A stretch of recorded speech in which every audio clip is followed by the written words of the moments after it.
All right. Welcome, everybody, to episode 19 of the Luke Pipala Show, guest starring Niko Hackett. Hello, everybody. How you guys doing? Sir, how are you? I'm doing great, man. Thank you so much for having me. We talked a little bit before the show. I'm just so excited to finally be on here. I can't wait. I can't wait. I appreciate you coming on. I really do. We had a little bit of technical difficulties. I haven't, for whatever the case may be, I haven't really charged my phone. So we're currently using Niko's. We'll switch to mine whenever, or if we need to. But yeah, Niko, could you just tell everybody who you are, what you're studying, stuff like that? Absolutely. So I'm Niko Hackett. I'm born and raised in Youngstown, Ohio. Currently, I'm actually out in DePaul in Chicago for studying film, and it's been a great opportunity so far. Luke and I go way back to the good old Ursuline days. You were what, 2 grades ahead of me, right? 2 grades ahead, yeah. Yes, sir. I remember everybody that saw you in the halls, everybody's like, "Hey, Niko, what's going on?" You say, "Living the dream." You always had such a positive attitude that really uplifted a lot of people. I feel like I appreciate that, man. That means a lot. I actually stole the "Living the Dream" thing. I stole it from Pat McLaughlin. He said it one day, and I just sort of took it and ran with it. So shout out to Pat. Absolutely, he's a good dude. I haven't heard from him in a minute. Yeah, right now he's in Ireland. Is he really? Yeah, I'm not sure. He said it like it was vacation, but I think it might have been an internship. For him, he was kind of vague about it. So if you're watching, listening, shout out to you, man. Absolutely, I hope everything's going well. For sure. But yeah, so you said you're going to DePaul to study film. Yes, sir. What is something in terms of the future? What are your goals? Well, to tell you the truth, the all-time, the end-all be-all dream would be to direct movies. That would be absolutely incredible in the long run. If that doesn't work out, I'd love to do stand-up too. But I'm just going through the motions, man, and just kind of going to slowly work my way up the ranks. And I feel like, I never really had too much opportunity out here in terms of film opportunities and things like that. So I feel like DePaul is just such a great place to sort of get my foot in the door and, work on set, do all the different jobs just to get a full sort of picture of what's going on, how set operates and everything. So it's been great so far. That's awesome, man. Get to see how that, all works out and everything. So yeah, because I feel like, especially here, there's opportunity, but in terms of creating stuff, there's not that much of an opportunity for content. We'll just put it broad. Very difficult. Yeah, you can find jobs, manual labor jobs, pretty much everything but entertainment. There's not a lot of entertainment out here yet, if it ever comes to that. So it is essential to get out into these places like Chicago, New York, LA, for example. Absolutely. Because there's more eyes on you. More people are looking for that.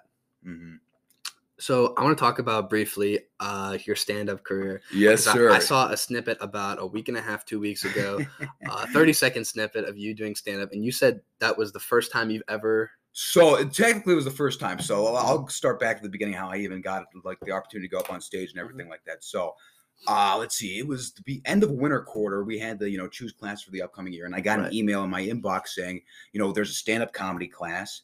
It's screenwriting credit. So if anybody's interested, feel free to check it out. So I looked into it. It's taught by a guy named Kevin Bozeman. He's a professional comic. He's been doing the Chicago circuit for years. He travels all around the country.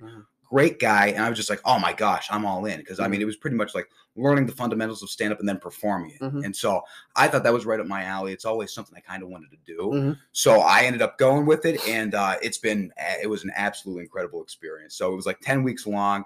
And every single class, I was scared shitless because we'd have to go up there every single class, perform 2-3 minutes of on different topics and stuff like that. But I'll tell you what, I've always sort of been a little bit self-conscious when I public speak. I feel like everybody is to an extent. So it was kind of nice just to, sort of he sort of taught us in a sense rewire kind of the way we think about it and just sort of get up there, talk about focus on how you or how should I say it, focus on living in the moment and just truly talking in the moment, interacting with your audience as opposed to just sort of firing through your lines or whatever. So I think that's sort of looking at it from that perspective kind of helped out a bit. Yeah. And it was an incredible experience. It was also invigorating too, because you could get up there, you could say whatever you wanted, swear words, whatever. You could talk about just the most controversial stuff. It didn't matter, just as long as you got it out there. I thought just sort of from a creative perspective, that was so invigorating. So invigorating. Bro. It's one of the most terrifying things when you're on that stage. 100%. You don't know if an audience is going to react positively or negatively. Me personally, I'd rather be booed than get nothing at all. Because if you haven't, it's that awkward silence. It's shit. where am I going to go from here? 100%. By the way, everybody subscribe to the channel right now if you haven't already. Give the video a like. Please do. He got me comment. Give me a negative comment. Give me a positive comment. Also, it doesn't really matter. Sponsored by Manscaped. Real quick, if your balls need help, right? If the ingrown hairs have nowhere else to go, just buy Manscaped. Mm-hmm. I just purchased the 4.0. It's good stuff. Literally, it's great. We have 2 customers. Absolutely. Also sponsored by Crown. I'm not drinking Crown today. I'm just trying to fake it till I make it, fellas. There's really no other thing than that. Anyway, getting back to it though, like we were talking about, like stand-up is one of the most terrifying things if you're trying to just create stuff. Because I feel like you, for everything else, whether that's like a movie, songwriting, you're just writing a poem, for example, like you're doing that all by yourself. But when it comes to stand-up, you're perfecting it in front of other people. You're testing like what'll work and what won't work. Exactly. And so that was kind of interesting to figure out, sort of like the line of like where you could cross or how far up to the line you could cross in terms of like talking about like, I guess more so controversial subject matter. Not that I did too much or anything like that, but in terms of like, seeing how far you could go in order to get your point across. So I thought that was pretty cool. But actually, so the first time I ever did stand-up, it wasn't the time that I filmed and posted online. We so for one of the assignments, he wanted us to go to an open mic, okay, and just sort of test the waters out. They have 1 million open mics in Chicago. You can go pretty much any day of the week. And so I was like, okay, I think I have a pretty good set. Let me give it a shot. And we had to do a 5-minute set for the final and everything. And with that being said, it was like the very early stages of what my set ultimately became. And so the first bit I had, the first joke I opened with, Frank Del Colli, right? So I talk about, the fact that even though we're completely straight, there's a lot of gay undertones in our relationship, as it is with many, guy friendships. You know what I mean? That's funny. Absolutely. So I thought I thought it was like a really funny bit the way that I worded it. At least I think it was funny. I don't know if anybody else did, but and I was like, okay, I think I'm ready to go. So I get up on stage, and I don't realize until I'm up there it's a gay bar. That yeah. So that was something. There was the flag up, and I was just like, maybe I could win them over. I was dead wrong. 5 minutes of complete silence. And so I'm just like, it's like, Frankie and I, we see each other's dicks, not that we're gay or anything. And it was just like, just complete silence. I just, the thing is that I wasn't trying to, go about, putting anybody down. I never wanted to do anything like that. But I was mainly just making fun of us, you know what I mean? And so that was definitely probably not the best crowd to start it off with. Not the environment. Not the environment, no. And then I went into my other bits and everything, and just everything completely bombed. There was complete silence. So that was something. I actually have the video of that if you want to see it. It's like, and I'm just sort of standing up there like, I'm starting to like get real nervous and everything like that. There's nothing really to grab onto. 100%.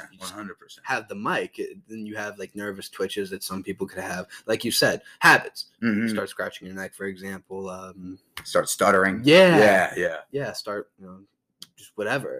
It's you go back to those natural habits because it's scary. For sure.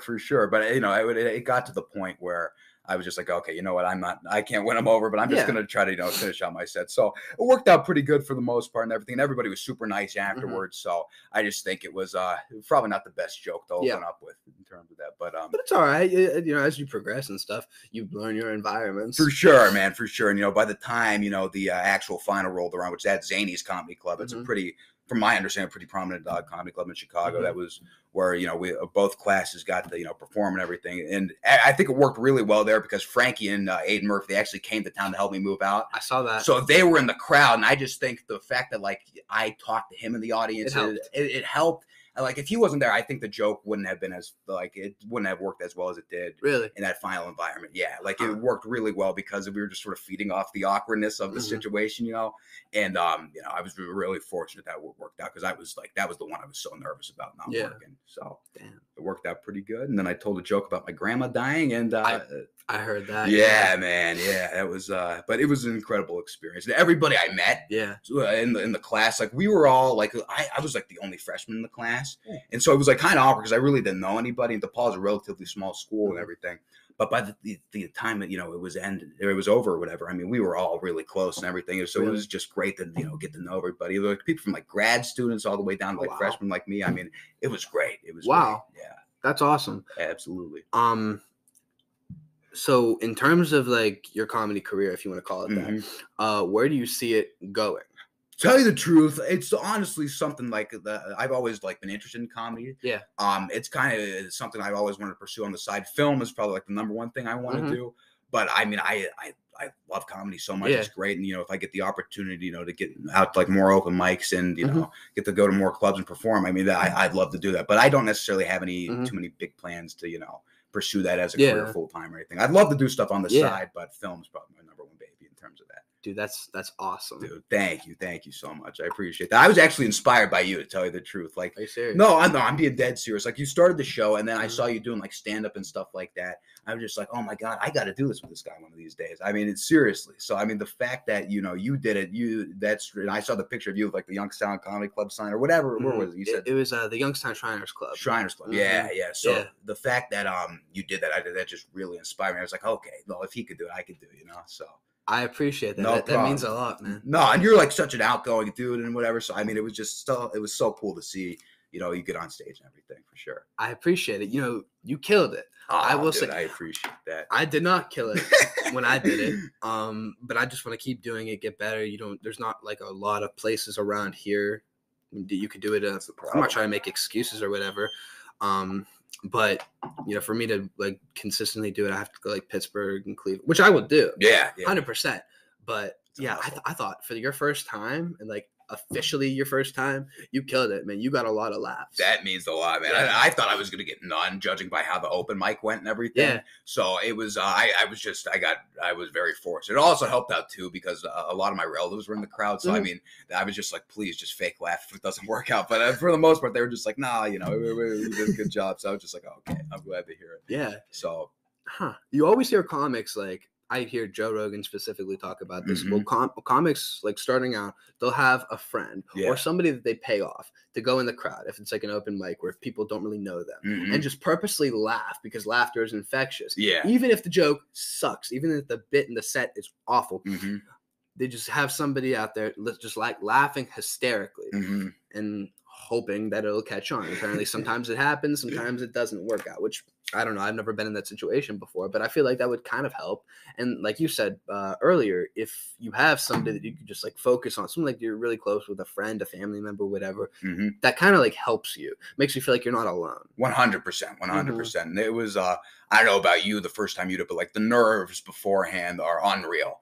And like when I got up there, I pointed out Frank in the crowd and I was just like, okay, now we're in this together. You know what I mean? It kind of helped me sort of like level with the audience a little bit. And so I think that helps. If you could like point one person out in the crowd, especially like starting out, it makes you feel like you're not alone up there. Yeah, dude. Yeah. The nerves were awful. For sure. So how'd you even get that gig? That's what I want to ask you. So I had my friend, his name's Ivan, and he makes music. His stage name is Big Hot. He's kind of into like an alternative punk rock type of thing. No way. It's actually, I actually really like it. Send me his stuff. I'd love to. Oh, for sure. It's kind of like Machine Gun Kelly right now.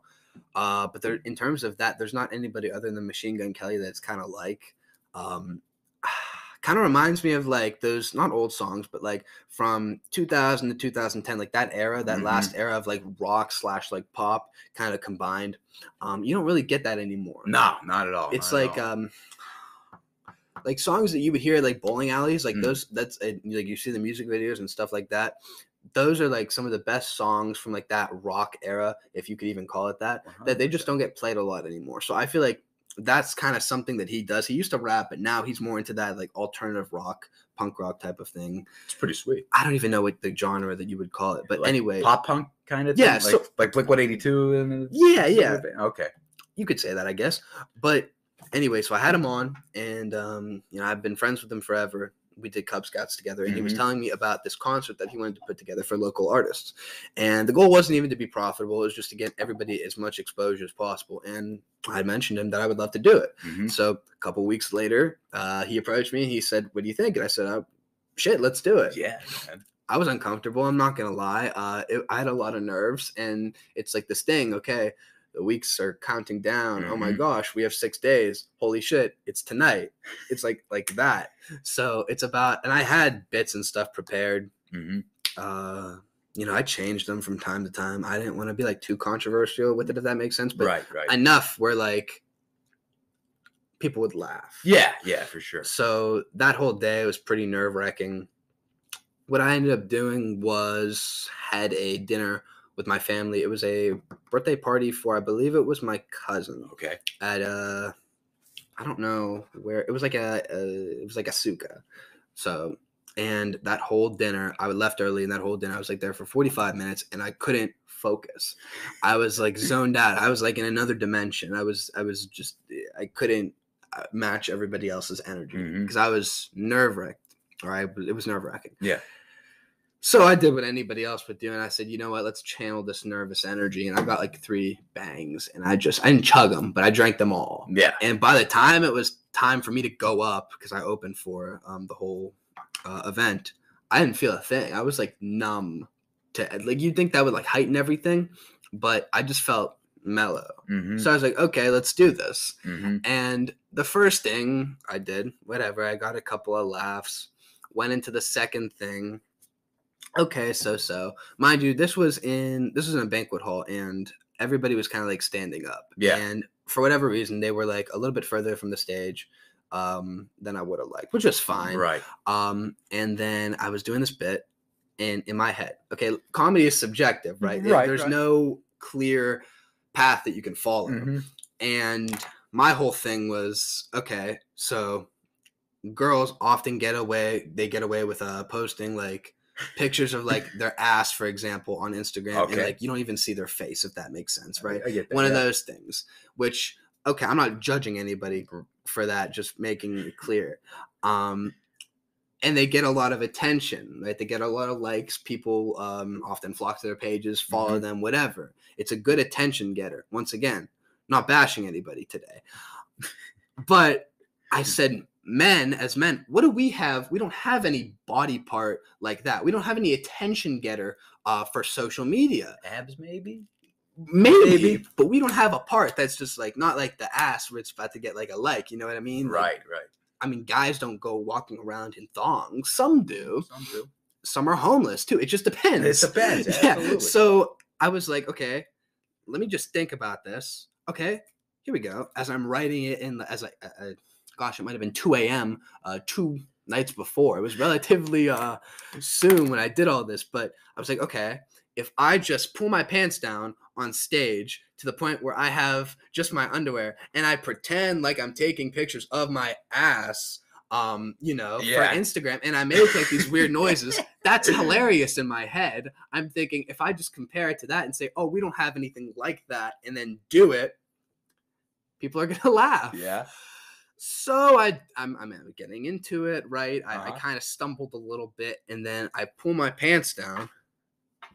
Underwear under, obviously, mind you. Nothing was showing. And then all of a sudden, the mic cuts. No. Yeah. And it was one of the most scary things ever. I had to, I was talking for 5 seconds, and you couldn't hear a thing. I was like, oh, crap. Yeah. So he ends up getting me another mic. It was this whole debacle for like what felt like 5 minutes. It must have been like 20 seconds. Dude. It was still embarrassing though. So I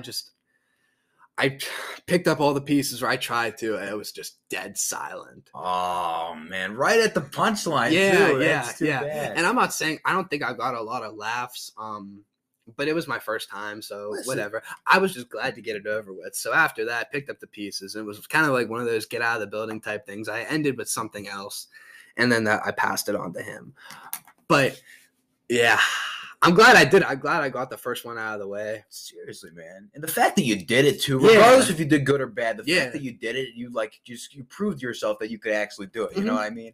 And so I think at the end of the day, that's all that matters, and that's a win in my book. Yeah, exactly. It was a win for me because I didn't think I could do it in the beginning. 100%. The first time, it's never going to be sunshine and rainbows. I mean, look at me. You could have had an experience like me too. You know what I mean? So I guess we're in a similar vein when it comes to that. But yeah, I feel like you have to fail, but you fail upward. 100%.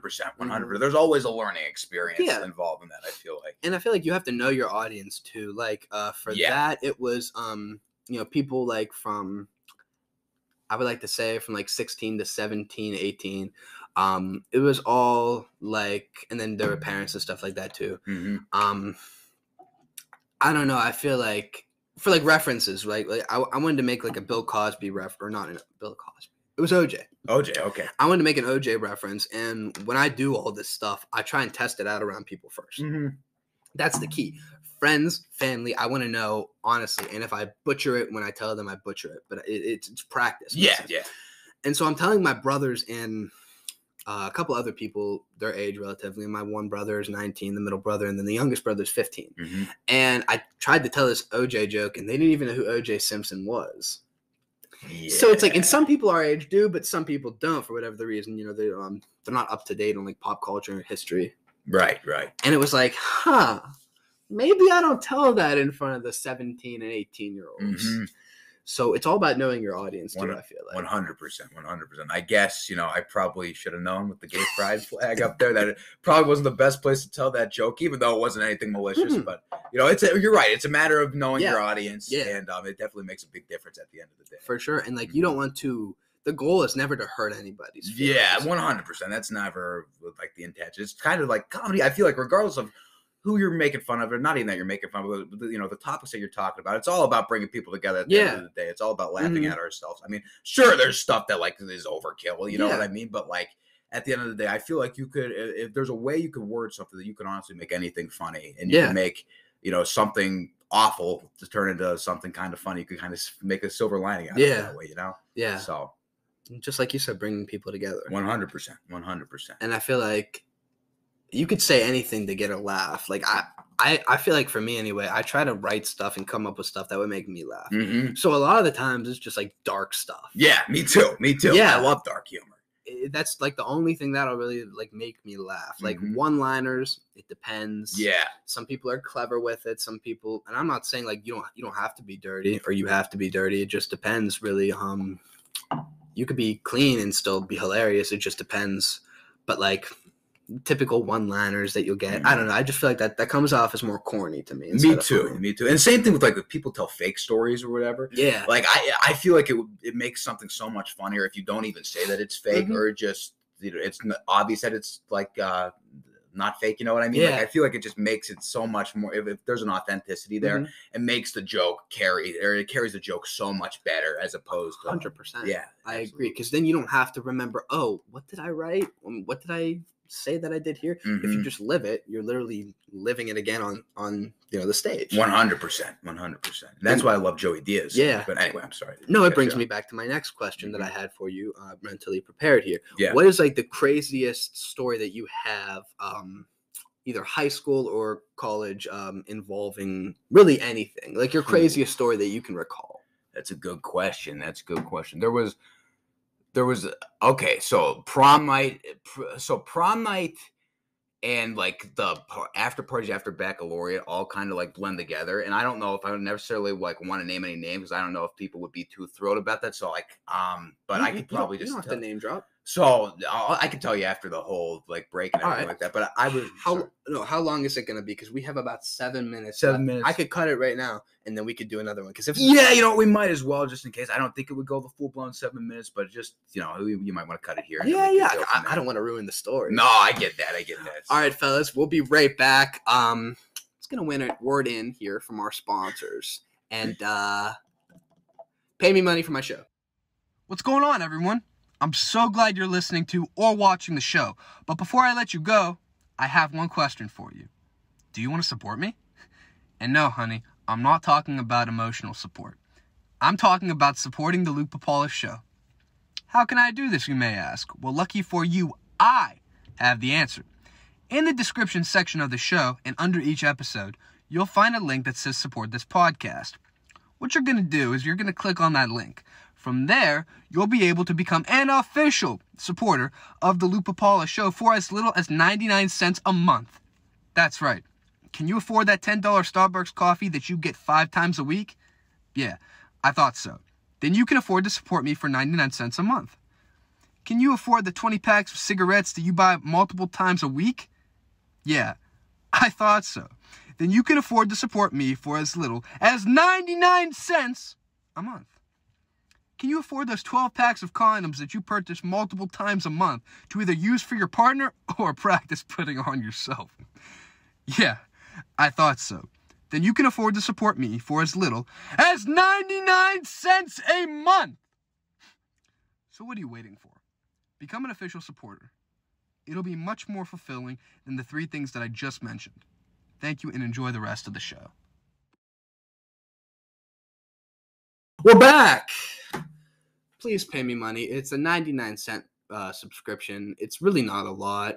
None of you are homeless. You all live in decently sized houses. You have a phone that you're watching this on. You have a TV, a computer. You can pay me 99 cents a month. Anyway, so I want to get back to the story, and I want to have it fully fledged out.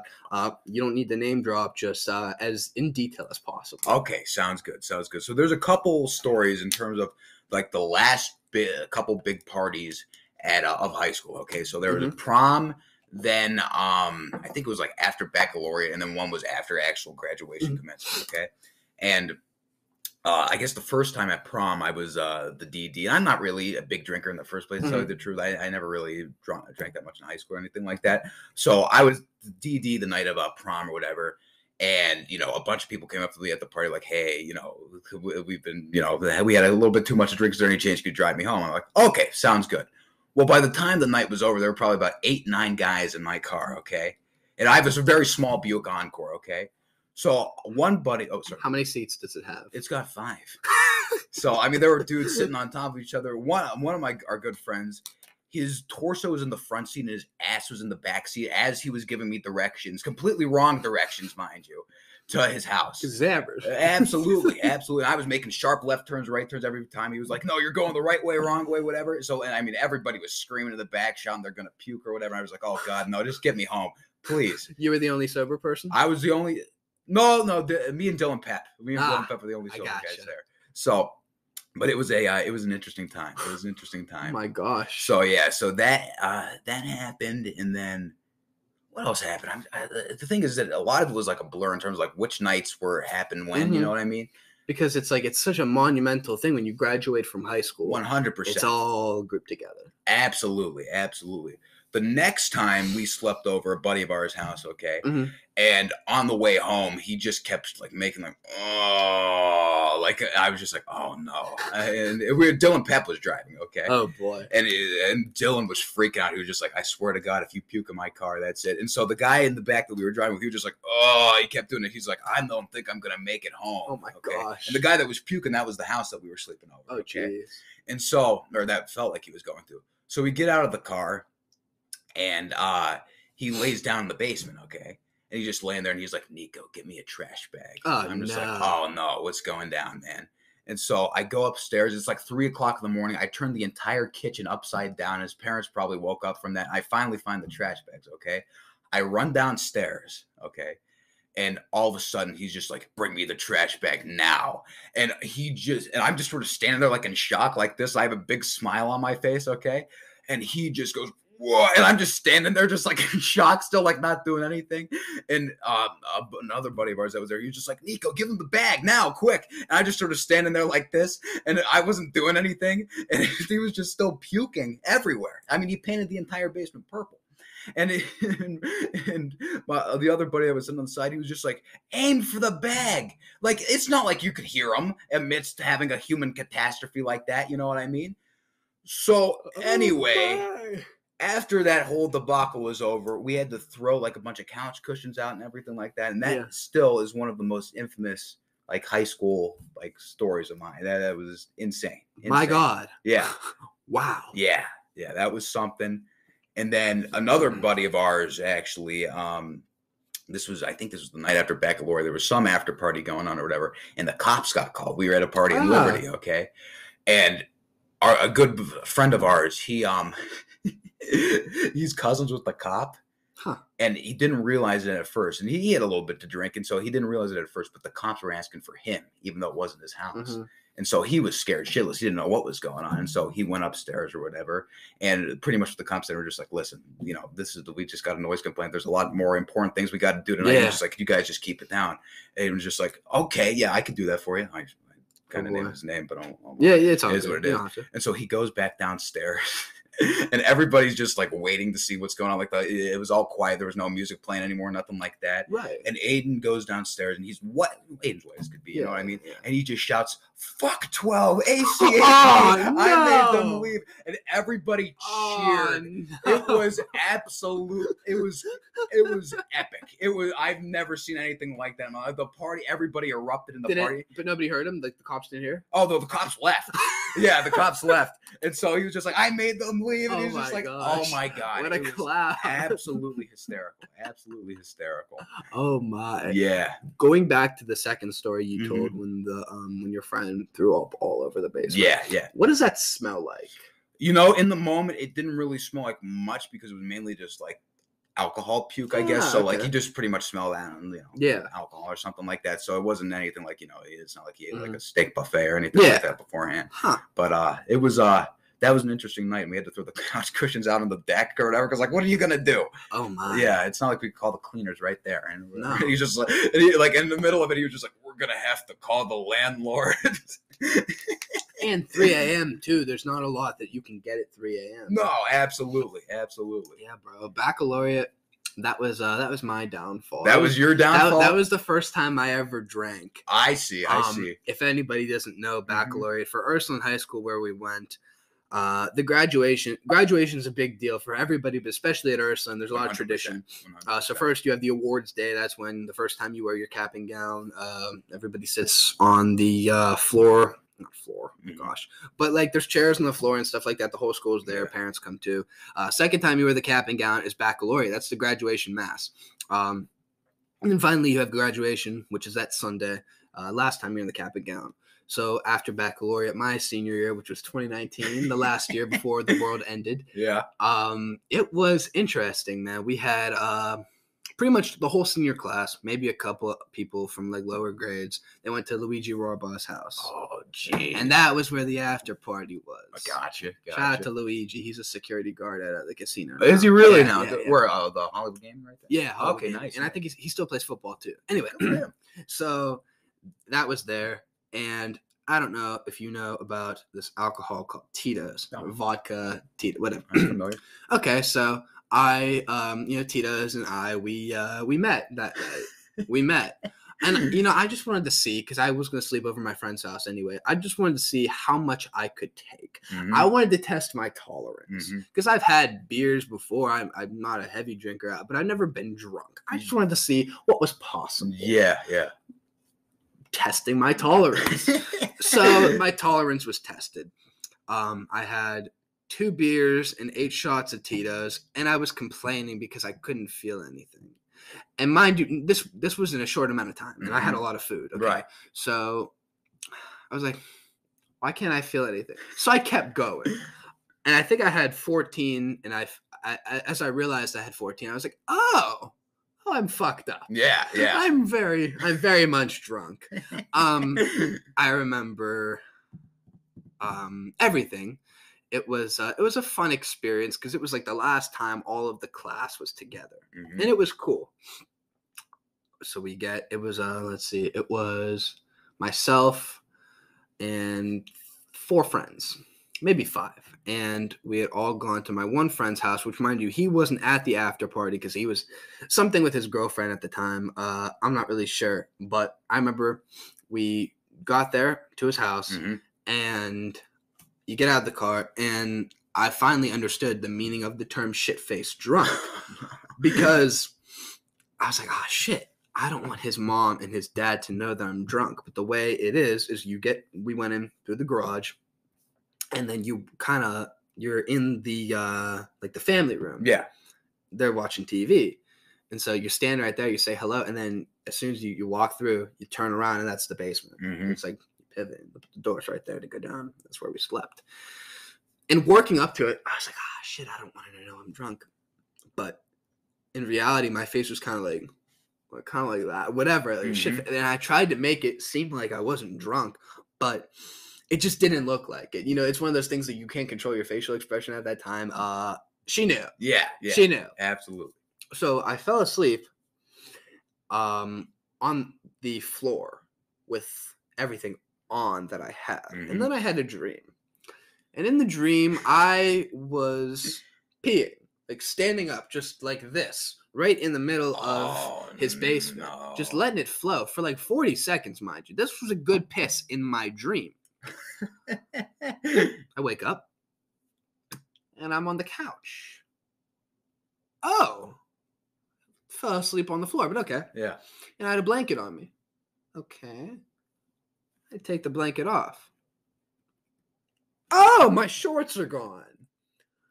Oh, no. It wasn't a dream. Dude. So I get over there. I'm still like hungover. I get over. This is like 5:36 in the morning. Okay. I get over there and I'm like, fuck. My shorts are soiled right in that spot. I was like, oh, shit. So, okay, mind you, I'm still a little bit drunk. So I'm like, okay, I go into this. I go into his bathroom. I go into the bathroom, right? Yeah. And I couldn't find anything but conditioner for hair. Yeah. I said, fuck it. I put the conditioner on the carpet. I'm scrubbing for like 10 minutes. Mind you, I probably look like retarded by anybody else. But I'm scrubbing as fast as I can. I just don't want the smell to be there when his dad comes down. So then I heard noises. I was like, oh, shit. Okay, so I'm pretending that I'm sleeping on the couch, whatever. Right. His dad comes down because the laundry room was like in the next room right there. You gotta go downstairs. So his dad comes down. Doesn't say a thing. I was like, okay, we're making progress. It must not smell. It must be a little bit soggy, though. Okay. So I put my shorts in my bag. Disgusting. My piss-filled shorts. And, okay, boom. So I was up the whole time. I couldn't fall back to sleep. Yeah. Okay, we get up. We had a job interview the next morning at 9 o'clock in the morning. Dude. So myself, my one friend, and we were both hungover. Yeah. My other friends went. And then we picked up my brother. So we came here and then we went. It was a golf at the time. It's closed now, but it was a golf range. Okay, gotcha. So we're in there, hungover, and got the job. Got the job. Not too shabby. Yeah. So I think I'm a pretty good actor in that regard. But it was nice. So then we went and had to let it wear off somehow. Couldn't come home till I was not hungover anymore because I didn't want my parents to know. They found out anyway, but this is not the point. Right. So we get a White House, and I see somebody that is now actually studying to be a priest. And I was hungover at the time, so it was really hard to understand if he knew, and I kind of think he did. But I tried to carry on the conversation. And mind you, I'm 18 years old at the time. Right. So it was hard. It wasn't. He knew. He had to have known. But it was one of those things like, I can't believe you're the person I see out of all the people. Was it Wayneo? No, you don't know. You don't know. Who he is. Oh, okay. No. He's 32 now. Gotcha. Yeah. Gotcha. But it was one of these things like, yeah. And then we went to like a garage sale. It was just spontaneous. What a day! What a day! Seriously, man. Yeah. It's like, coming home at like 2:00 in the afternoon. It's that shitty feeling. 100%. Yeah. Like, what did I do? That's fair. Yeah, I've since have not been that drunk. I don't blame you. Yeah, it is what it is. Absolutely, man. Nothing wrong with It's a story, but when it becomes a habit, it's pretty bad. 100%. Yeah, no, listen, you just, in moderation, that's all you got to do. Tell you the truth, I'm not even really like a big alcohol guy, to tell you the truth. Like, I'll do a couple like sips from time to time, but that's about the extent of things. I love my cigars. That's my one vice, and I think you look cool doing them. So listen, it's not a bad vice. No, absolutely. It's not a bad vice. It's good, sit on the back porch, have the fire going, you're set to go. Exactly. So it kind of feels like a movie in that regard. I want to transition here. Okay, sounds good. Obviously, you said you want to hopefully direct one. That would be the dream, man. If I get the opportunity, that would be unreal. How does this go? I had a great uncle that was a director. No way. Yeah, he moved to Hollywood. Or like director, producer. His name, my gosh, was Giulio De Benedetto. Okay.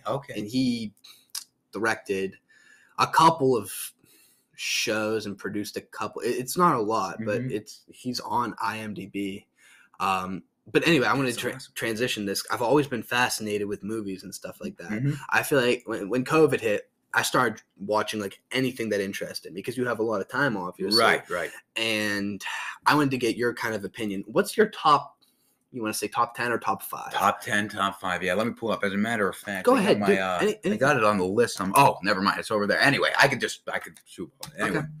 So I'd say like, you want me to go like in terms of like top 5, like number 10 to the number 1? You don't even have to rank it. Okay.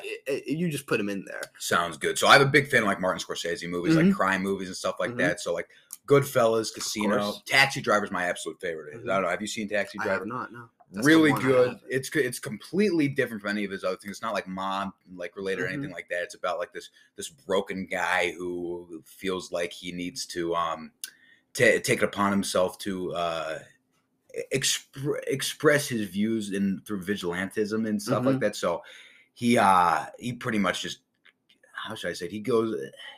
It's just the best way to describe the movie is just a lonely spiral into madness. I think that's the best way to put it, because it's kind of tough to explain on paper. But it stars Robert De Niro. He plays a disgruntled taxi driver. He's obviously very lonely and outcasted by society, and especially in New York City, he feels completely alone, which is different. And the way they shoot it makes it feel as if it's such an isolated city. And so I love the aesthetic of the movie, and I just love the feel. It's so dark, but the way in which they capture just 70s grimy, sleazy New York before Giuliani cleaned it up and everything like that, it's just awesome. Like I could just live in that realm. Really? It's so cool the way they shoot it and capture it and everything. And definitely worth checking out for sure. That's like my number 1. They said Joker was like loosely based off that. Joker's loosely based on it, and do you like Joker? I actually wrote a paper on it. Did you really? Yeah. I really like Joker too. I don't care what anybody says. I know a lot of people don't, but I think it doesn't borrow a lot from Taxi Driver, yes, but I feel like in terms of like what Joker's trying to get across, I think kind of had to in a way. So I think that's all right in terms of that, but I do really like that movie. I think it's definitely like a modern sort of incarnation of it. So if you like Joker, I think you'd really like Taxi Driver. I have to watch Taxi Driver. I remember the day I went. I've only watched it once. Yeah, because it's a movie that like I kind of have to mince my words. Yeah, it's a movie that's supposed to disturb you. 100%. I went with a girl I was dating at the time. I see. And how'd we go and. I'm like, what you think? And she's like, what you think? I said, well, it was disturbing. Yeah, it's a good film. I said, what did you think? Her eyes get real big, dude, like the Green Goblin. She goes, I loved it. And I was like, oh, red flag. That might be a telltale sign to call it quits right there. Well, we ended up breaking up, obviously. I see. Not too short, a couple months after. Yeah, I mean, it is what it is. That's hysterical. I've told that story before. It's like, yeah, you better watch out. Right. And so, in her defense, though, and I think I was listening to like a podcast like Tarantino or something. He was talking about Joker or whatever, and he was saying that movie, the way in which they like shoot it and tell the story, it makes you almost like sympathize. Yeah, it makes you sympathize, but also it makes you think like a nut by the end of it, because like when you're sitting, you feel that tension when he's sitting in the talk show with Robert De Niro, and like he said subconsciously, we all want Joaquin Phoenix to shoot Robert De Niro. Like in any other outcome besides that, we'd feel disappointed by. And I'm just like, that's really interesting. I never really thought of it that way. Yeah. I mean that I've never like had a theater experience before like that, where like that tension is always, you're just like, oh my God, what's gonna happen? You know what I mean? I haven't either. Yeah. Now that you say that, that's the only time I felt like, holy shit, like, yeah, like I'm in the audience with them watching that talk show. Yeah, it's something else. So that's definitely worth checking out. But I highly recommend Taxi Driver. I have to write that down right now. If you like Joker, for sure.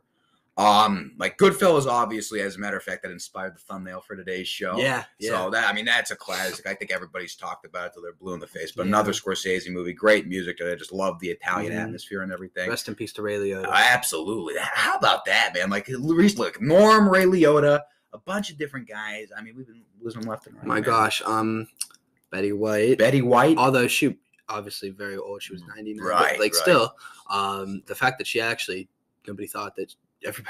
I always thought that she would just keep going. Yeah, me too, man. Me too. Louis Anderson, comedian. Oh my gosh, Gilbert Gottfried. Gilbert, yeah. Bob Saget too, yeah. Yeah, bro. How about that? Everybody's dying. Seriously, man. All these legends. It's too bad. It's crazy because I just recently watched the Sopranos prequel with Ray Liotta. What'd you think about the prequel? I enjoyed it. I enjoyed it too. It's not necessarily like, I feel like the show is like, it's my favorite. Sopranos is my favorite show of all time.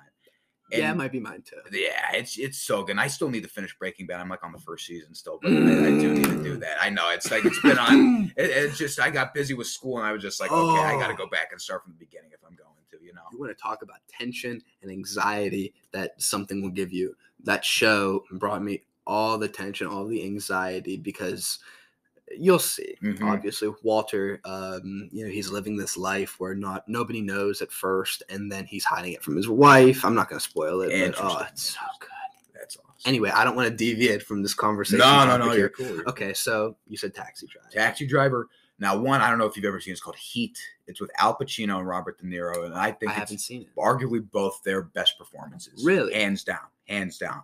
It's about Al Pacino plays this high-up detective in L.A. Robert De Niro plays a professional thief, safecracker in L.A. And they're both of their worlds just collide. And they don't. And as the movie goes along, like Al Pacino has such a messed up home life. Robert De Niro has such an empty home life, and you realize that maybe they're not as different as they thought they were. It's incredible. It's like 3 hours long. Really? Everybody under the sun's. You got Robert De Niro, Al Pacino, Val Kilmer, the Allstate guy. Really? Who else? Who's the guy? Angelina Jolie's dad, John Voight. Really? Who else is there? A million different other actors that you'd recognize, and it's just so well done. Wow! And it's 3 hours long, but the tension that it builds. I bet it doesn't feel like 3 hours. It doesn't feel like it at all. And like the way they captured Los Angeles is just beautiful, breathtaking.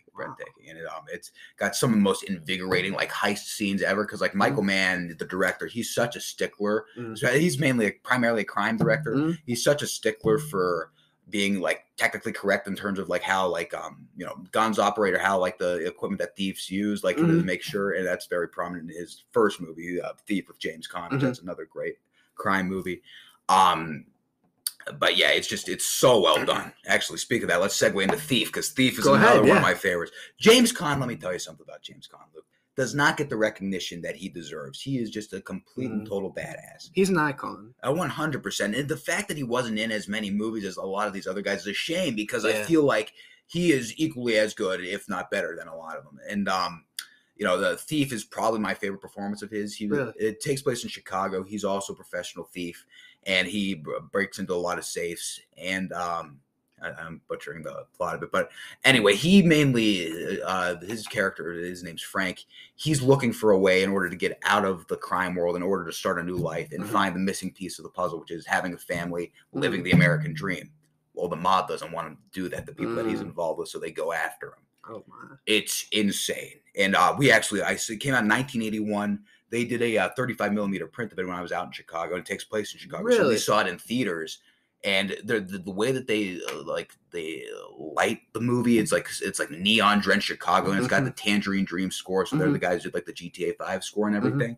And it's just super like synthy, and it just has such a cool vibe to it. Really? It's so well done. And it's like a slow burn, but like you never feel like it is.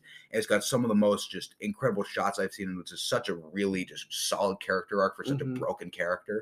It's really, really well done. Wow. Yeah, I feel like going back to James Caan, I kind of agree. He was in The Godfather. Obviously, his character gets killed off. Spoiler alert. Right. Shame, by the way. He was one of my favorite characters. And then, he has prominent roles in the 70s. I feel like the 80s too. You're good. But then, I feel like mainstream anyway. At least for me, I'm not aware of like anything he did in the 90s up until Elf. Right. He didn't really do much, to tell you the truth, which is a shame. But another one he did was The Gambler, which is pretty good. I've heard of that. Yeah, that's a pretty good one. Not on the level of Thief and Godfather, in my opinion, but still, definitely worth checking out. But yeah, I feel like he's underappreciated. He was in, the most recent film. It was like that War with Grandpa. Oh yeah, Something was that the like one with Robert De Niro or whatever? Well, there was two. There was maybe that was at War with Grandpa, but then there was another one where like James Caan's is like undercover. He's like it's had something with title. It was titled Grandpa, something like that. But he's an undercover like agent, and somebody's in trouble. So I'm not sure. I'm butchering it. No, you're good. But yeah, that's interesting though. Yeah, I'll have to check out Thief. Highly recommend, man. Highly recommend. It's kind of tough to find, but there's it's on like some of like the free streaming services like Tubi or something like that. I'm sure you can find it on. Worth checking out for sure. Huh. And that's another thing that you do. You didn't mention it, obviously, but I'll let everybody know. You do like movie reviews, basically, on your social media. And I haven't done them in a long time. I mainly do it on. You familiar with Letterboxd? I think so. Yeah. So it's pretty much like it's a social media app where you could like log and review movies and make like lists about like your favorite movies and stuff like that. So it's for me, I love it because you can log everything you watch on a certain day. So like let's say I could go back to like January 2018. I don't know, the first movie, let's say Boogie Nights or something like that. Which that's another one too. I highly recommend. But anyway, let's say I watched that one the first of the year. I could go back and see that for my own reference or whatever. And then like you could review the movie, so you could like you see your thoughts on it. And then as you rewatch movies or whatever, you could see how much like maybe your opinions stay the same or change. So definitely worth checking out. Yeah. But for me, I feel like I've always been sort of like gravitated more so towards like dark movies and sort of like dark subject matter. Like anything that like says like controversial in the title or like usually some of my favorite movies. I know it's kind of like edgy to say. But yeah, I don't think it's edgy because it's interesting. It's not commonly talked about. It's like taboo. Absolutely. So like movies that like are borderline intense in terms of like, you know, sexuality or violence or whatever. I feel like oftentimes like the reason why they go like above and beyond across that line is for a purpose, in order to maybe send a message about, you know, a certain topic or what have you. So like a movie like Gaspar Noé's Irreversible, incredibly difficult to watch, but that's one of my all-time favorites. Really? Yeah, it's really good. It's the whole movie's backwards, and it's pretty much like the account of like there's just one awful night that this couple has. It's really good.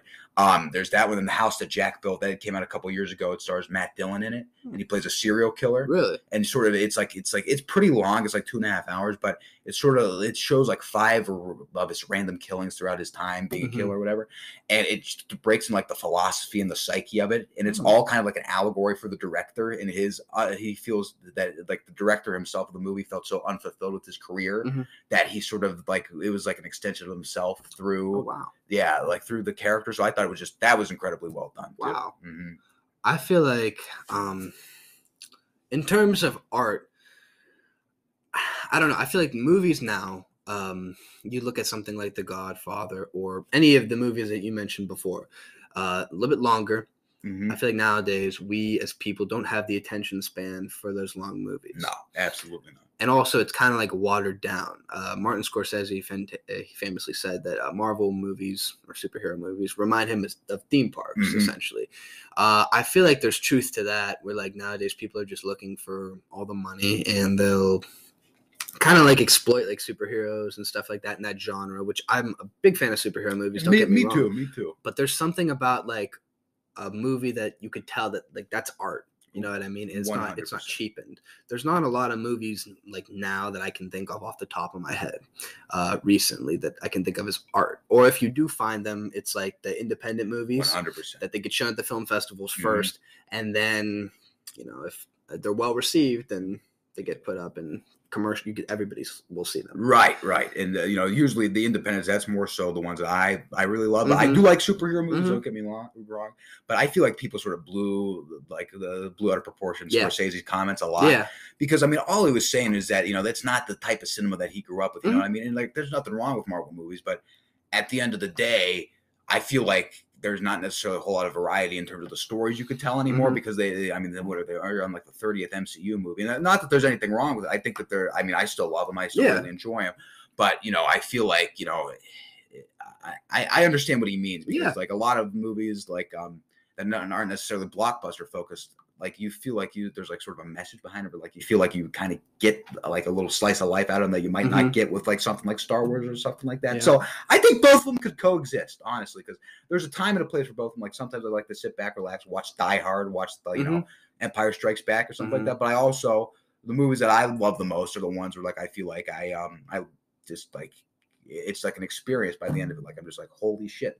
Like Boogie Nights, for example. It's one of my all-time favorites. It's about Mark Wahlberg joins the porn industry in the 70s. No way. It's really good. It's an all-star cast. I think that's just one of the best movies of the 90s for sure. Oh, wow. Yeah. We're going to cut it real quick just so we don't get cut off here. Yeah. But we will be right back. Absolutely. All right, we're back. I think this is working. I hope so. Talking to it for a second. Yeah, we're good. Okay. All right. Yeah. Once again, donate to my show. 99 cents a month. That's less than the typical OnlyFans subscription. So if your crush has an OnlyFans And she's, putting herself out there for just $5.99, whatever. I'm cheaper. I'm better. My quality is better, if that makes sense. I'm not just going to gaslight you with pictures of my toes. You know what I mean? It's just not the case. So definitely give me the 99 cents a month. Like literally it's $12 for a year. There might be a market for your toes, Luke. I'm just saying. I've thought about it. Anyway, so you talked about Bad Lieutenant. Mm-hmm. Basically, just give the audience like a brief description of like another one of your favorite movies. Yeah. So we were talking about Bad Lieutenant when we were off for a second, but it stars Harvey Keitel, and he pretty much plays this junkie cop in New York City who's trying to solve this case of a nun that was raped. And it's heavy subject matter for sure, but it's like in a similar vein to Taxi Driver in terms of like a broken man seeking redemption. So I think it's incredibly well done. You see Harvey Keitel's full frontal in it. And like I said, it's very difficult subject matter to watch, but I feel like it's all done for a purpose in terms of like trying for the movie to get its message across. And so with that in mind, I think it's just incredibly well done with what it was trying to do. And that's one of my all-time favorites. Another great New York movie of the 90s. He did that and Reservoir Dogs in the same year. Really? Yeah. So I mean, I'm a fan of Reservoir Dogs. Oh, Reservoir Dogs, to tell you the truth, I think it's my favorite Tarantino, if I'm being honest. Really? Yeah, and I know that's like all the way back then. Such a deep cut, but yeah, I love Reservoir Dogs so much. That's like for me, it's like it's 90 minutes. You just put it on, and I could watch any scene of that movie. Yeah. The interrogation scene was cool. So good. Everything was good there. Mm-hmm. I gotta say, I think when it comes to Tarantino, it's just, for me, in terms of like my favorite movies from him, it's all what mood I'm in. Mm-hmm. Like if I'm feeling like I want that 90s Los Angeles scene. Yeah. I want all the stuff that goes on in Pulp Fiction. If it's just like a sunny day, I'm going to put that on. 100%. I want that iconic Samuel L. Jackson scene with Quentin Tarantino, John Travolta, and he's talking about the coffee. Oh my God. So funny. Some serious gourmet shit. It was a TikTok sound. He's just trying to, butter him up because of the situation that they're in. They got the dead body in the car. So good. And it's just the storytelling in that is cool because they have, I'm not going to spoil it, but the two characters that obviously get murdered right before, but then it's like a time jump. Mm-hmm. And it's cool. I feel like people nowadays, there's not a lot of directors that have like that explorative storytelling. For sure. Where they jump back and forth in the timeline. Mm-hmm. Another Quentin Tarantino that I loved is Django Unchained. I feel like that's a terrific movie. That might be my favorite. You can't go You have Jamie Foxx who plays the slave that was freed, and he's trying to find his wife. Mm-hmm. I forget who's the other actor. Oh, the guy like his partner? Yeah. Christoph Waltz. Okay, Christoph Waltz. Yeah. Tremendous actor. So I don't think he gets the love he deserves. Absolutely. He was great in Bond. He was great in that. Inglourious Basterds. Inglourious Basterds. Another Tarantino movie. Yes. Once again, but that might be my favorite too. It literally depends on what movie, where they literally rewrite history, and I'm not going to spoil it, but some certain dictator dies, and it's fantastic. The first 9 minutes alone, the interrogation scene where he goes to the guy who's hiding all of the Jews, and there's only one. God. I forget it's been so long. What's the girl's name? The girl's name, I don't remember off the top of my head, but she's incredible. He plays such a Christoph Waltz plays such a menacing villain. That first 9 minutes, this interrogation scene, and literally they're hiding all the family of Jews underneath the floorboards, and it's like this intense thing that I never saw this in the theaters. Don't get me wrong, but it was like one of them, like it was like that high anxiety that you feel when you're watching Joker. Like the pressure 100%. keeps building up because you know that he knows that the Jews are underneath the floorboards of this house. And he keeps on just pressing them, but almost like he wasn't trying, kind of like he was trying to like masquerade that behind like this face of like a calm, cool, collective guy who he's trying to befriend you, sure. Yeah. But his nickname is the Jew Hunter. That's him. And so eventually he interrogates the guy to the point where he threatens him and his whole family. He has 3 daughters, I believe it was revealed, this guy who's hiding the Jews in his house. He threatens them. He threatens his whole way of life. Eventually, to the guy, he succumbs to Christoph Waltz's character and says they're under the floorboards. And eventually, lets off a couple rounds, and the one lady who escapes is one of the main protagonists of the film. That scene where she's like covered in just mud and blood, and she's running on the landscape of like Germany. Oh my God, dude! And he lets her go. It's insane. Quentin Tarantino is one of those directors where I feel like he's going to do one more, he said. Yeah. And I feel like when you leave people wanting more, that's kind of like where even though it's like hard for artists to like leave people wanting more because they keep wanting to create, it gets to a point where if you go out on top, your legacy is protected. You're much better off in terms of just your body of work, how people think of you. Whereas I don't know how to compare this to, because I don't know in like a director that kind of worked past or overstayed his welcome. Yeah. His or her welcome. But if you're like that, people, when it comes time to talk about your legacy, they don't really respect you as much because they look at your later work and they think, oh, he didn't go out on top. He just kept giving us stuff that wasn't really relevant. 100%.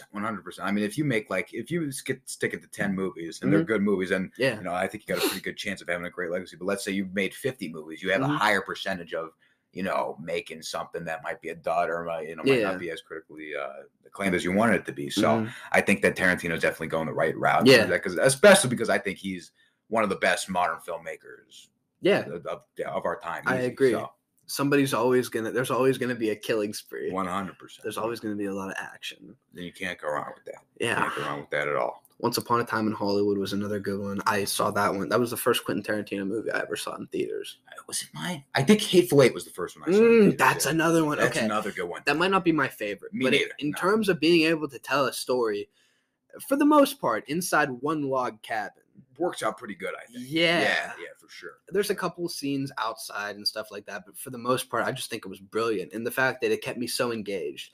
They kept introducing more and more characters and uncovering what this story really was and what actually happened. Yeah. They're kind of going backwards. It's that same kind of a theme. Like, you just don't get that a lot with people nowadays that direct films. No, not at all. Major, big, high-budget films or whatever. You don't get that. And that's one thing I love about Tarantino is that he's willing to take a risk in terms of not only storytelling, but in terms of the subject matter. Because I know you got a lot of flack for stuff, but oftentimes I feel like it's for a purpose in terms of his plot, and so that stuff doesn't necessarily bother me. But I think that in terms of seeing something outside of the box and something wholly original, Tarantino is like one of the best guys to do it right now. Yeah, and he's always ahead of the curve. He was writing a book. Because apparently, and I never knew this. I found this on the Joe Rogan Experience. He had Tarantino on. And he was basically talking about, it used to be that you would have a movie and then you would have the book to go along with the movie. Right. And, for whatever the reason, that doesn't happen anymore. But he said for the first time in a while, he did that with Once Upon a Time in Hollywood, if I'm correct. Yeah. And it was like kind of not like a synopsis, but like, I don't even know the word to describe it's like a novelization. Yeah, okay, novelization basically of everything that happens. And I thought that was pretty cool. Yeah, and I read it actually. I thought it was awesome. I thought it was really well done. And it adds so much more like layers to the story. Because originally Tarantino, from my understanding, he wrote it. It was like the script roughly equated to about 4 hours. Wow. So, and I think there's an extended cut somewhere. I heard about that too. Like maybe through Netflix or something he would make down, which I'd love to see because he did that with Hateful Eight. That'd be fantastic. But who knows? But there's so much more depth in terms of like obviously I prefer the movie, but like there's a lot of depth in terms of like Brad Pitt's character's backstory. Like, did he or didn't he kill his wife? You sort of figure that out and find out the motivation. That's so crazy too. Yeah. When he goes up against Bruce Lee in the movie, and there was like this whole controversy of like, did it actually happen? And then you had Bruce Lee's family that was angry about it. Right. And it was this whole thing. And that's a debacle. Because I could understand, if it's Bruce Lee's daughter, and obviously Tarantino didn't know Bruce Lee personally, but I can understand both sides. I can understand his argument. I can definitely understand Bruce Lee's daughter's argument there. But at the end of the day, I feel like he was making all Tarantino's movies. They shouldn't necessarily be taken seriously in terms of characterization, especially if it's a historical figure. It's more like retconning history. 100%. So to me, that did not necessarily make it. That I didn't find that much. It wasn't that big of a deal. Yeah. Right. Because I think he talked about it on Rogan or whatever. Like that was the point, to make Brad Pitt's character more badass and the biggest badass. Because it wasn't 1960s. It wasn't a real person. No. It was, I would assume, loosely based off a couple people, but like it didn't actually happen. This is like an fictional world that they're setting. It's not like a period piece. Exactly. And I guess the same thing goes for Inglourious Basterds. Yeah. The way they set up all that. So, I didn't necessarily find that like a big deal or anything like that. But I guess I could see where she's coming from. Yeah. But that's my 2 cents on that. Yeah. I like when directors retcon history like he did. It provides like more of, I don't even know what the word is for it, but it like catches you by surprise. For sure. Like Inglourious Basterds, the ending, once again, not going to spoil the ending, but like I didn't think that's how they were going to do it. Me neither. I was just like, it's kind of more satisfying than the way it turned out, Yeah, honestly, bro. It was crazy. Yeah. Another movie that I feel like I could watch every day. It doesn't matter. It's Blade Runner. God, so good. So good. From everything that is just projected onto the screen. I love the way it's shot in a, not like post-apocalyptic, but cyberpunk. Yeah, kind of like that future, Los Angeles, where I don't remember the word to describe what that is. It's not post-apocalyptic, but it's on the tip of my tongue.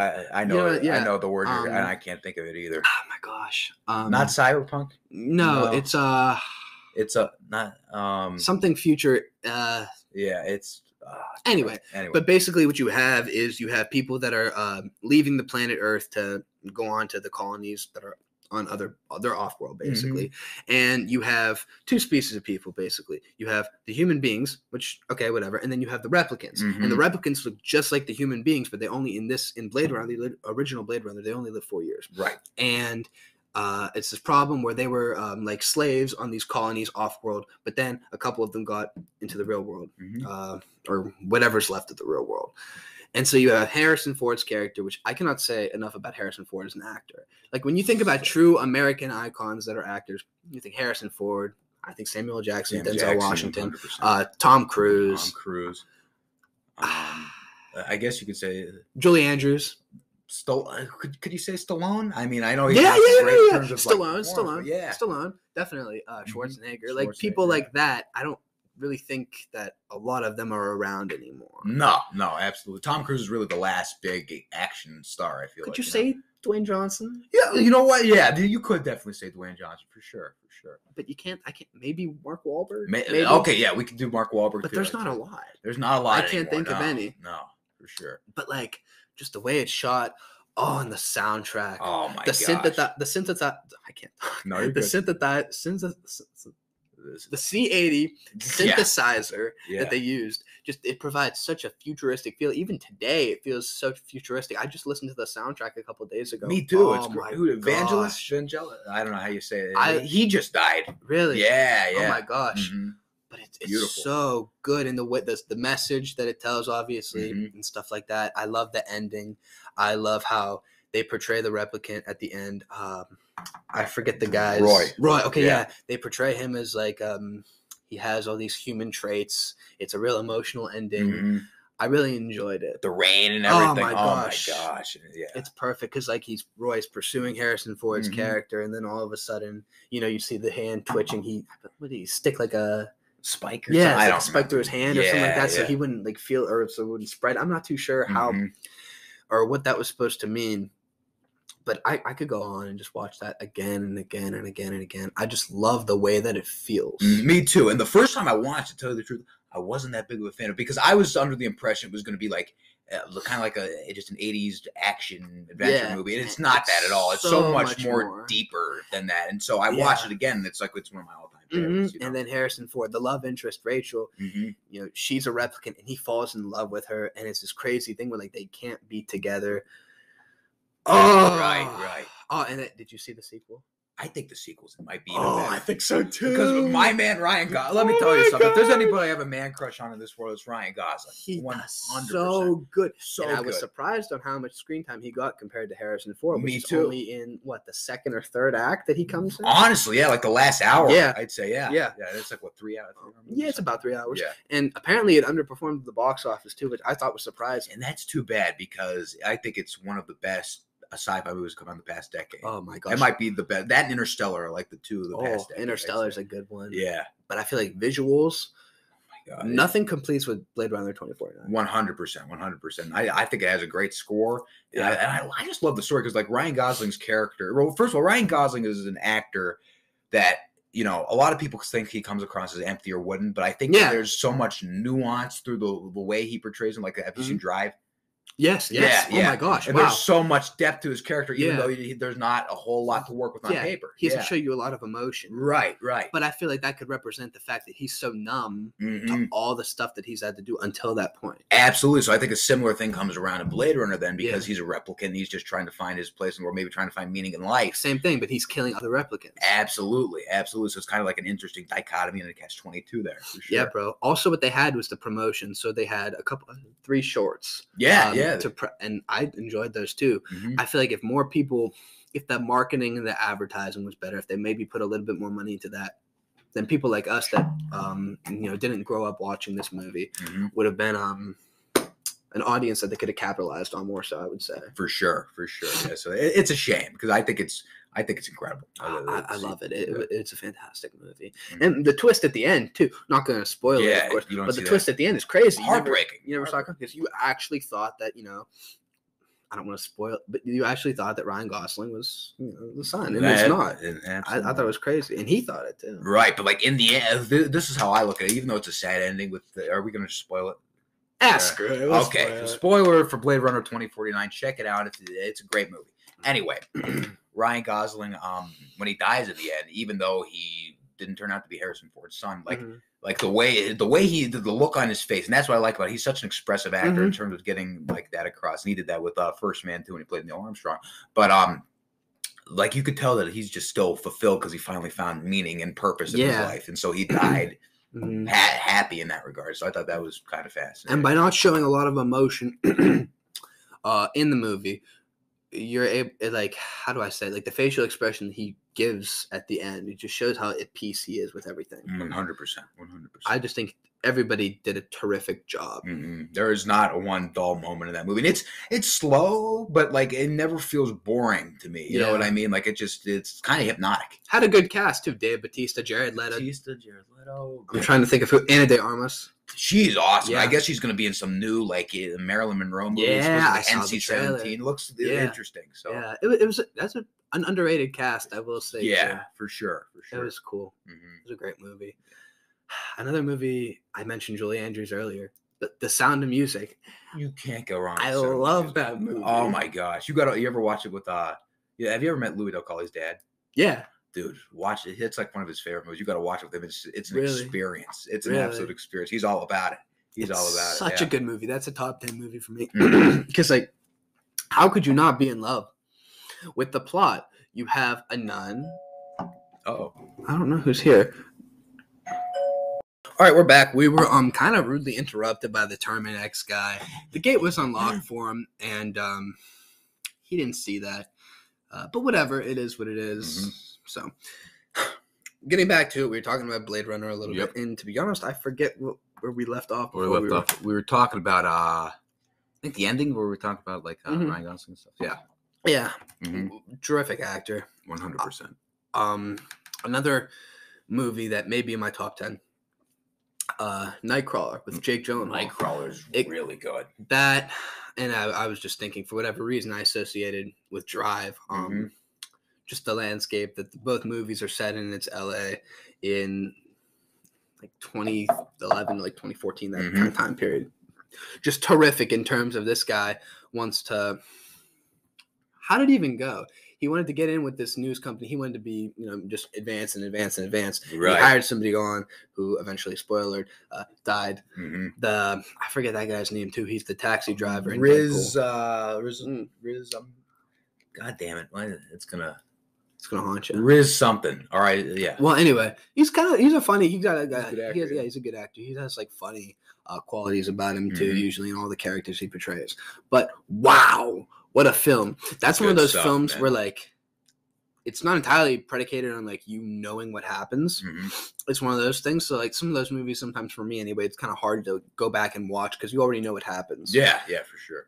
But still, if you talk about, like, a piece of art, it's crazy how, like, more of this guy's, Jake Gyllenhaal's character that he plays, the psychotic tendencies, more and more that keep being revealed to you until you realize, like, he's, like, crazy. 100%. I like how subtle it is at first, and then just slowly it's a slow burn. Absolutely. And you start to see slowly, like, he'll do anything that it takes to succeed. Yeah, for sure. Even let his partner die. Yeah. Crazy, man. I need to watch it because there's so much about it I forget. I've only seen it once. Me too. But I definitely need to go back and see it. Oh my god. Kind of similar to American Psycho, like in terms of like a similar vein to that, but definitely one I got to go back to for sure. That's another. I don't know if American Psycho's top 10. I just watched it a couple months ago for the first time. Oh yeah, what'd you think? Well, it's one of those movies where it kind of like Inception. Like, did it happen or did it not? Because the ending. Who knows, man? Who knows? I don't know, because he said all these things, but all these things were in his mind. He killed I don't even know what the character was in the one specific apartment, and then all of a sudden he walks in, it's being for sale. Yeah, it's like it's fine, nothing happened. I think it was all in his head. I think so too, to tell you the truth, because it's fascinating because like in the context of the movie, I think that's how it happened. Mm-hmm. The book, though, from what I understand, that's not how it ends. Like, really, yeah, they don't even like necessarily mention that too much. So it was fascinating in terms of like the contrast, and because I think there was a lot of controversy about that at the time. Like the writer of the book, Bret Easton Ellis, was a little unsatisfied with how like the movie adaptation was. From what I read, I don't necessarily know. Well, the book and the movie, there's always some, even if it's a slight subtle difference. For sure, there's always some difference. For sure. Yeah, bro, it's crazy. Another one of my favorite movies all time, whatever, and it's kind of like same thing like you were saying, like the crime movies, is The Departed. Oh my God, yeah. I love The Departed. It's up there for sure. It's that classic thing of like two sides. You have the two people that are undercover. So Mark Wahlberg's character, not Mark Wahlberg, Leo. Yeah. Sorry. You're good. It's the same. Yeah. But anyway, DiCaprio goes undercover. He works for this gangster crime organization. He tries to infiltrate the cops and eventually succeeds. And then you have the other character, correct me if I'm wrong, Matt Damon? Matt Damon's basically the bad guy. Yeah, okay, yeah. So he's also switched, and it's just crazy because like these two people that are on both sides infiltrating both organizations, it's like they become friends. Yeah. And it's crazy. Ending very bloody. The one guy that does survive, Mark Wahlberg, it's just and the ending, fantastic ending, so good. You couldn't have found a more perfect ending in my opinion. All-star cast as well. All-star cast. I mean, who else you got in there? You got Alec Baldwin freed the accident. Yeah. My gosh. I don't even know how to. That's such an offshoot, but like I don't even know like where to start with that. Like if he should be the blame or not. I'm not really that well versed in the. Did you hear what Tim Dillon said? No, but I saw he was on his podcast. Tim Dillon was like, "Yeah, a couple people have been saying, I think he did it. I think he just wanted to know what it was to take a life." Jesus Christ. That's good for you.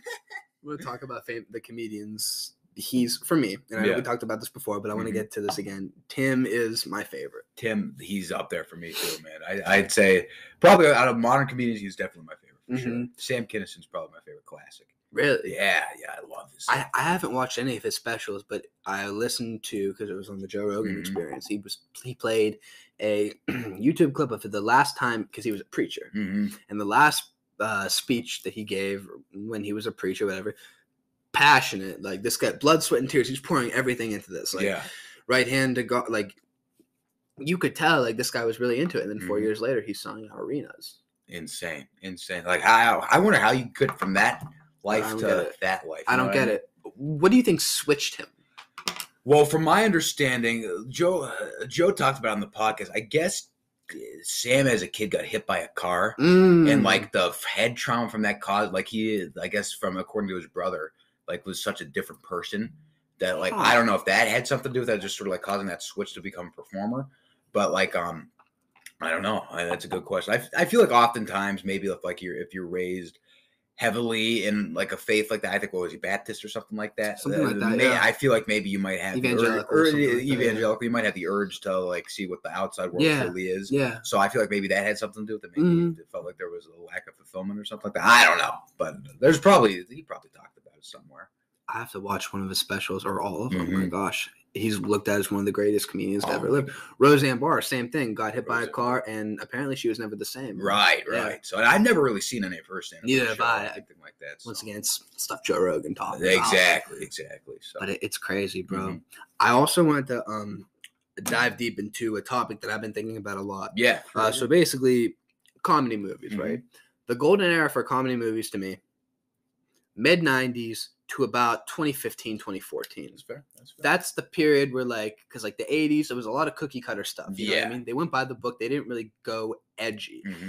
In terms of the language, you have movies like Back to the Future, for example, where like it's PG, but like there's a lot of language that you wouldn't think now. It'd be probably PG-13, but like the subject matter, the jokes that they made, it was really like kind of like by the book. There wasn't anything edgy. And then the 90s that came about, and that kind of changed like how everything was in terms of like what you could say. People pushed the boundaries a little bit more with that art, I would say. For sure. And then you have the 2000s, which I feel like that's in that era. That's the best era when it comes to like 10-year intervals of comedy movies. You have movies like Wedding Crashers. So good. Oh my So gosh, good. that's a classic. Absolutely. Super bad. All those Seth Rogen ones. Oh really my Have you seen Knocked Up? I haven't. Knocked Up. I should. Yeah, Forgetting Sarah Marshall. That's not Seth Rogen, but Forgetting Sarah Marshall. Mm-hmm. That's great. All the Adam Sandler movies. All the Adam Sandler. I now pronounce you Chuck and Larry. You're telling me you could do that today? No chance. No, I've never seen it, but I'm assuming there's no chance. Probably. So basically, what it is you have Adam Sandler and you have Kevin James. Kevin James is a firefighter, and Adam Sandler, to be honest, I forget what he does, but his Kevin James's character in the movie, his wife died. Yeah. And he has 2 kids that he's left with. And the one kid is a little sus. Yeah. And they kind of make jokes towards that in the movie, but Kevin James always defends the kid, whatever. Right. Well, in the movie, he needs money for whatever reason. And I hope I'm not butchering this. And he decides to fake a marriage with Adam Sandler's character for the money. That's hysterical. For the money that they would get, whatever taxes, however that would work. Yeah. And so it's just this whole thing. And then it's found out that Kevin James's character isn't actually gay. And Adam Sandler, the same thing, only he is falling in love with the girl while he's pretending to be gay in the movie. And it's just like this whole thing. And at the end is the funniest because there's like all these like jokes, and it's all meant in good humor and good fun. And they don't spin it like this, but like it's kind of meant to like for the audience to see like what being gay is like, if that makes sense. Interesting. And like, you know, there'd be Adam Sandler and Kevin James's characters both were called like homophobic slurs and stuff like that. And I feel like the overall point of the movie is like people are people. Yeah. There's no reason to judge other people for like what their situation is or who they are. And I feel like that was the overall tone of the movie. I look back at the reviews, and a lot of people did not feel the same as me, of course. Right. But I feel like back then, at least you could get away with that. Now, I feel like because Twitter is such a prevalent thing, social media is such a prevalent thing, more people have voices now than they ever did before, which, you know, could be good or bad. 100%. But more people's opinions are out there, which means more corporate interests are going to be, you know, catering to the people's needs or wants, obviously, because they give them their money. And I feel like there's a silent majority out there that don't really care, but it's like the loud people on Twitter that these companies cater to now. So I feel like in that regard, it's kind of a shame because I feel like a comedy genre, it's a pretty important art form in my opinion. 100%. You know, I can understand both sides because I mean, obviously comedy is important. I feel like, you know, we need to laugh. We all need to laugh at each other in order to come together. At the same time, I could understand why people might find stuff problematic. You know what I mean? But oftentimes I feel like there's definitely extremes on both sides. Definitely. Like where, you know, there's definitely problems with that too. So honestly, it's just, I don't even know how like you'd solve that in the future or whatever. It's just a matter of. Yeah, I don't know. I look back because this kind of means a lot to me. I don't know. I just really like comedy movies. And I feel like now we're kind of, it's a weird point that we are at in society. Right. So I look back to see like what's the last film that kind of pushed the boundaries like this. And for me, it came to Zoolander 2. Zoolander 2. I've never seen in Zoolander 2016. 2. Okay. They make a trans joke about I forget the actor that he played, but anyway, he doesn't have any eyebrows, and it was like, oh, is that a girl or a boy, like a female or she, whatever. Gotcha. Simple thing. But it was in the trailer. It was Benedict Cumberbatch's character. It had no eyebrows. It's Zoolander's like a fashion. Zoolander, the first one, is another comedy movie. Right. But the trans joke was in there, and that was in 2016. So it wasn't that long ago. But, you know, 6 years later, if you would have something like that in a trailer, there'd be a lot of probably backlash. Wouldn't fly. Yeah. So it's crazy how fast the culture has shifted into this hyper sensitive state that they're all in. I feel like, you know, it is interesting in that regard. You know, I do think that, you know, that you know, the idea of us becoming, you know, more progressive in terms of what we watch, I think that could both be a good thing and a bad thing depending on how you look at it into certain situations. You know, oftentimes I do feel like, you know, jokes are often meant to be for the sake of jokes, and oftentimes people take something out of context and run with it in terms of to make it, you know, more controversial than it is. Yeah. With that being said, I could also understand, something like, Sam Kinison, even though it was one of my favorite comedians, he dropped the F-bomb one, and not like not fuck, but the other one. Yeah. And so it's like that I can completely understand why people, wouldn't like that, because obviously that's not what you do. But Andrew Dice Clay too. I mean, there's a lot of stuff. He would never be able to get away with what he got away with back then. I mean, you can't deny he's an incredible performer, though. He's one of the best ever to do it. Absolutely. He was the first guy to sell out arenas. Yeah, the Diceman Cometh, that's a great special. So, oh my gosh. So, but like you said, it's a dichotomy there. I don't know, what to do in terms of that situation, because I mean, I don't know. I'm at a loss for words when it comes to that. I don't know. Yeah. Where do you think that we're going towards as society in terms of everything? So, the culture, the art. What do you think we're getting to? Because I don't think it's anything good. In terms of America, or in terms of just the world? America, because I feel like we're the leaders of culture. We're the leaders of art when it comes to this stuff. I'll tell you what. I feel like and I don't necessarily want to get into politics, but I feel not politics, but like people in general. Because like for me, I feel like art is only going to continue to suffer because for whatever reason, both sides are like trying to water it down. How are you? Nice to see you. How's it going? But yeah, I feel like on both sides, right, left, whatever you are, they're kind of like just pushing it out. That makes sense. That makes sense. Yeah. With like what they can regulate and stuff like that. And you see it from both the right or the left. People take offense to something that insults, say, the LGBTQ community, right?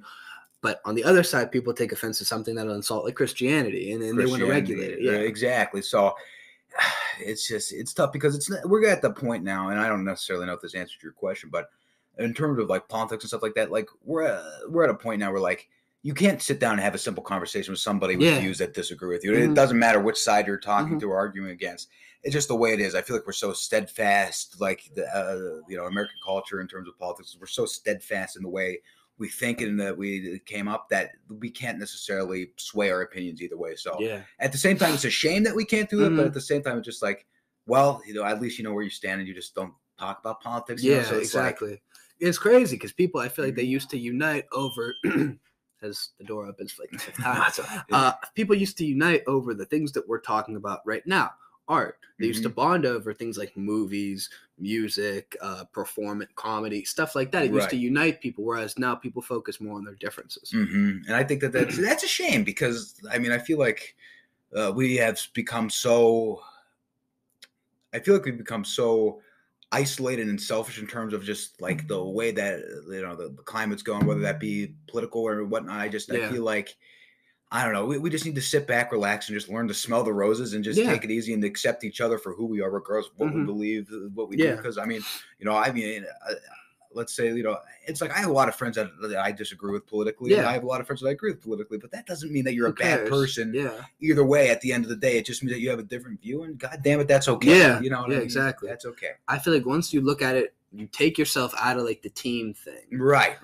Like what it's reminiscent to me of a lot is the Browns-Steelers debate. That's a good point. We live in Northeast Ohio, so you have two sides that are really about their team. 100%. And if the Browns lose, and the Browns fans, for whatever reason, are going to chirp at the Steelers fans who are chirping at that. It's back and forth. It's like toxic, whatever. Right. And I feel like that's the same thing when you just take yourself, away from, or you like zoom out and you look at it from a different perspective, like a neutral perspective. You don't find yourself getting offended by like different opinions about the other side. No. Yeah. Like I said, it's not like you're going to sway somebody either way. Yeah. Especially if your goal is to convince somebody that their opinion's wrong or that your opinion's right, it's not going to work out. No. I feel like at the end of the day, we should approach that stuff in terms of just like, here's my side, take with it what you will, and then go from there, that's all it is. Absolutely. Yeah, bro. Anything else that you want to talk about? What's your social media? Where can everybody find you on social media? Okay, so you can find me on Instagram at nhackett. That's NHACKIT. And let's see where else. Snapchat, Twitter. Snapchat. My Snapchat is Gibbs2902. That's GIBBS2902. I have a Twitter. I never use it. That's fine. So there's really no point. I haven't been on it in like 3 years. I got you. Abstinence. The abstinence. That's the key. Yeah. That's the key. But no, that's pretty much it. I'd say Letterbox. It's Hackett, NHACKIT, capital N at the end of it. So I got you. And where can anybody find like your stand up? I stand up. I'm gonna post it. I think one of these days here. I just got the full link to the full video from my comedy professor. Awesome. So, yeah, probably on YouTube one of these days. I'll probably put a link through my Instagram or something like that. So it'll be easy to find for sure. Great, man. Yes, sir. I loved having you. Dude, Awesome. I love being on. It was an absolute pleasure. So thank you so much for everything. You'll be welcome back with open arms. Oh, dude, I appreciate that. Thank you. Yeah, awesome. All right, everybody. Once again, subscribe to the show. Mm-hmm. Give it a like. Give me a good comment or a bad comment. You know, if you have blue hair, I don't care. I want you to comment on my video. Yeah, enjoy.